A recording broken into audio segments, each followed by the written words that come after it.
Assalamualaikum warahmatullahi wabarakatuh. Ini adalah soal latihan IPA. Di sini ada 20 soal pilihan ganda nanti akan kita bahas.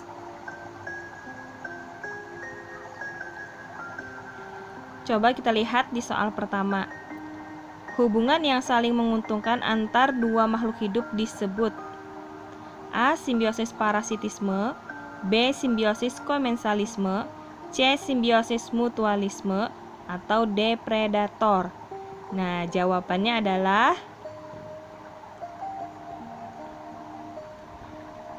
C. Simbiosis mutualisme karena saling menguntungkan. Kemudian kita menuju ke nomor 2. Hubungan yang satu untung dan satu rugi atau merugikan antar dua makhluk hidup disebut dengan A. Simbiosis parasitisme, B. Simbiosis komensalisme, C. Simbiosis mutualisme, D. Predator. Nah, kalau satu untung satu rugi atau dua-duanya rugi itu adalah simbiosis parasitisme. Jadi jawabannya adalah A. Kemudian nomor 3, hubungan antar dua makhluk hidup yang menguntungkan satu pihak tetapi tidak merugikan pihak lainnya disebut A. Simbiosis parasitisme, B. Simbiosis komensalisme, C. Simbiosis mutualisme, D. Predator. Jadi, kalau satu makhluk hidupnya untung dan satu tidak dirugikan, maka jawabannya adalah simbiosis komensalisme, yaitu jawabannya B.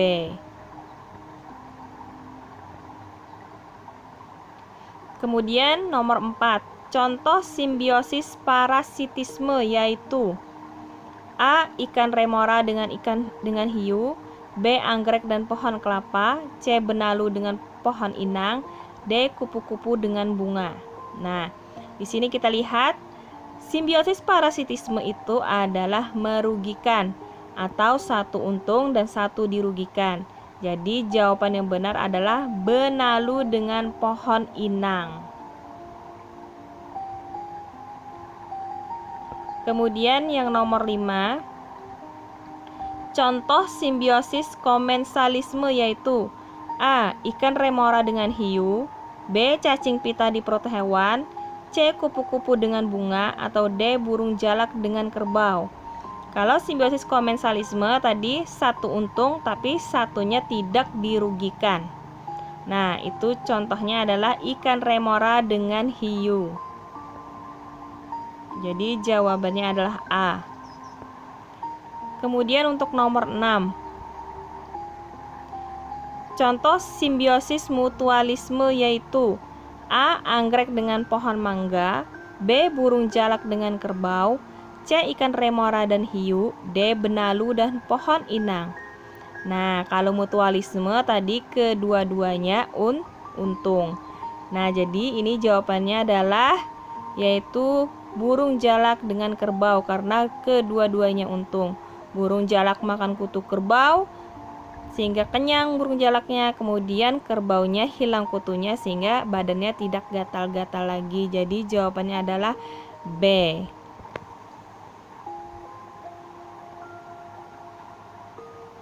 Kemudian nomor 7, contoh hewan yang mengalami metamorfosis sempurna yaitu A. Belalang dan lalat, B. Jangkrik dan kecoa, D. Kupu-kupu dan katak, D. Katak dan jangkrik.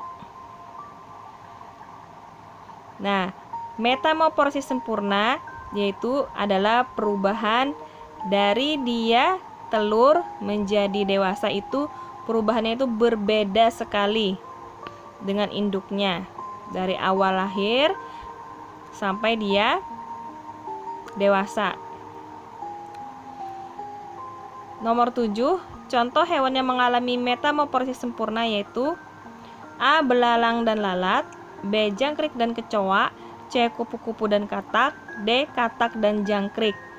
Metamorfosis sempurna ini adalah mengalami fase di mana berbeda sekali dengan induknya dari awal telur sampai dia dewasa. Jawaban yang benar adalah C. Kupu-kupu dan katak.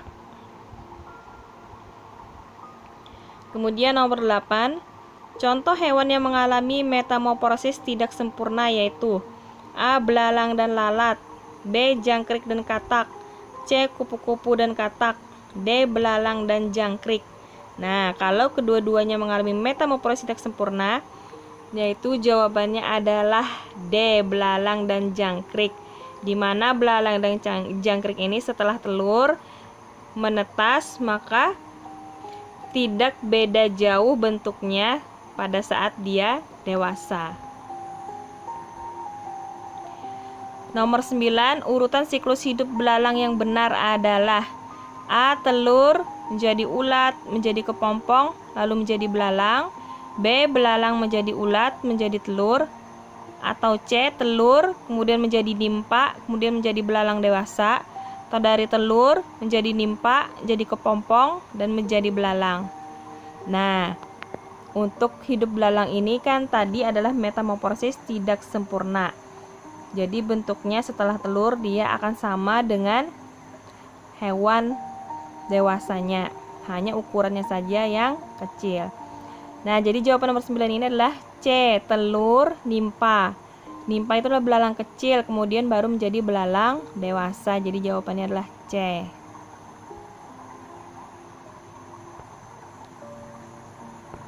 Kemudian nomor 10, perubahan wujud benda cair jadi benda padat disebut A. Mencair, B. Membeku, C. Mengkristal, D. Menyublim.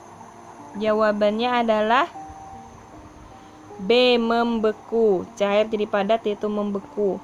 Kemudian nomor 11, perubahan wujud dari cair menjadi gas disebut A. Mengkristal, B. Menyublim, C. Menguap, D. Mencair. Kalau dari cair menjadi gas yaitu disebut dengan menguap. Jawabannya adalah C. Kemudian nomor 12, perubahan wujud dari gas menjadi padat disebut A. Mengkristal, B. Menyublim, C. Mencair, D. Menguap. Nah, jawaban yang benar adalah kalau dari gas menjadi padat maka disebut dengan B. Mengkristal. Kemudian yang nomor 13, perubahan wujud dari padat menjadi gas disebut A. Mengkristal, B. Menyublim, C. Mencair, D. Menguap. Kalau padat jadi gas yaitu adalah menyublim. Jadi jawabannya adalah B. Kemudian ke nomor 14, contoh menguap yaitu A. Membuat agar-agar, B. Menjemur pakaian basah hingga kering, C. Membuat garam, D. Kapur barus dibiarkan terbuka. Nah, jawabannya adalah B. Menjemur pakaian basah hingga kering itu adalah menguap. Jadi awalnya airnya ada air di pakaian basah, dijemur di panas matahari sehingga airnya hilang, menguap. Nah, membuat pakaian menjadi kering. Kemudian nomor 15, contoh menyublim yaitu A. Membuat es krim, B. Membiarkan kapur barus terbuka, C. Mendidihkan air, D. Membuat garam. Contoh menyublim yaitu membiarkan kapur barus terbuka, karena menyublim dari padat menjadi gas. Jadi kapur barus yang padat tadi lama-kelamaan nanti akan habis menjadi gas. Kemudian 16, contoh mengkristal yaitu A. Membuat agar-agar, B. Membuat es krim, C. Menjemur pakaian, atau D. Membuat garam. Jadi mengkristal ini adalah contohnya membuat garam. Ataupun ada juga bentuk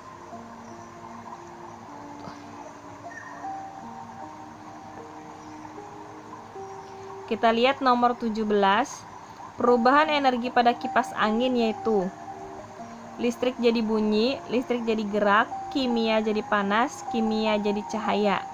Nah, berarti kalau kipas angin listrik jadi gerak. Jawabannya adalah B. Kemudian nomor 18, perubahan energi yang sama terjadi pada setrika dan televisi, B. Radio dan kipas angin, C. Kompor dan AC, atau D. Setrika dan solder. Coba kita lihat, kalau yang A setrika kan panas, kalau televisi cahaya dan bunyi, jelas berbeda. Radio bunyi, kipas angin gerak, jelas berbeda. kompor dan AC juga berbeda. Kemudian D, setrika dan solder. Setrika menghasilkan panas, solder juga panas, berarti jawabannya adalah D, setrika dan solder. Kemudian 19, pernyataan yang tepat di bawah ini. A, lampu dari energi kimia jadi bunyi, televisi dari energi listrik jadi cahaya dan bunyi. C, kipas angin dari energi panas jadi gerak. D, radio dari energi bunyi jadi listrik. Jawaban yang tepat yang benar adalah televisi dari energi listrik jadi cahaya dan bunyi. Jadi jawabannya B. Kemudian nomor 20, energi yang terbesar di muka bumi yaitu A, angin, B, nuklir, C, api, atau D, matahari. Jadi jawabannya adalah D, matahari. Jadi demikian pembahasan soal IPA-nya. Mohon maaf apabila ada salah kata. Assalamualaikum warahmatullahi wabarakatuh.